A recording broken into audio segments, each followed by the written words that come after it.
Hi, this is a conclusion of our all-access look behind the scenes at Sasquatch Park, and we're in an area right now that if you take a look around, and we'll sweep the camera so you can see it, looks pretty tame, looks pretty low-key. As a matter of fact, it looks a lot like plastic and stakes and some lights that aren't on yet. If you look down low, you'll see fog machines. But if you went through the event, you understand that when those fog machines are on each of these poles, there are 6 or 7 lasers that cut across it. And they cut across it and they make it look like water. In our storytelling, it's a time portal. According to quantum Bigfoot theory, and there is such a thing, Bigfoot never has been captured because Bigfoot has the ability to travel through time to portals and openings in time to move to other places. Seems incredibly advanced to me. Now, I've always had this theory about Bigfoot, and I've listened to a couple symposiums on this, believe it or not, because, well, I just did.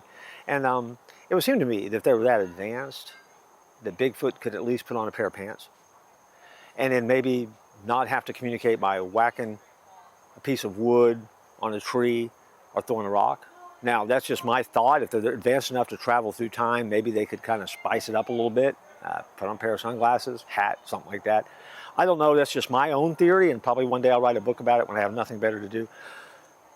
But for our storytelling, this works great, and so that's the time portal. And so it creates this great special effects, and there's stuff that comes up out of it, and creatures come up out of it, and you always wonder what's lurking below the surface. In life, sometimes, we always wonder what's lurking below the surface. The creator just came in. Pete Deans, come on in. Oh, okay. This is all access behind the scenes. I'm telling him how this thing works. Tell him how easy this is to build. Oh yeah, it's real easy. Actually, structurally, it's really not that hard to do. I mean, it's poles and plastic, and stuff like that.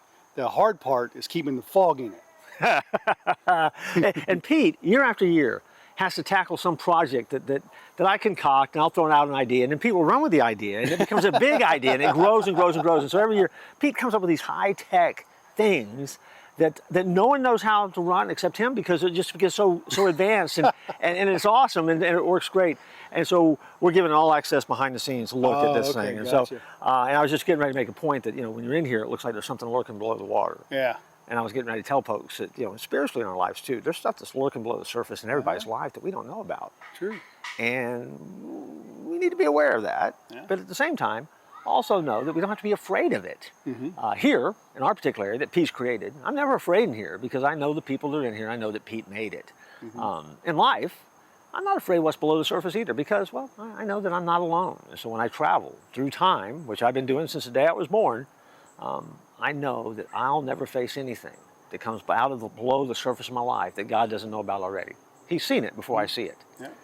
And we can take care of that. So Pete, you got to get to work because we have a show to put on. Yeah, get the laser set up and stuff. Get the laser set up. No, we're not going to let you see that because we can't let you see all of our secrets. True. And if you look at the laser, you'll put your eye out. Yeah. So we can't do that either. But neither here nor there. Thanks for joining us on this all-access tour. You keep following what we do on Face the Fear each year.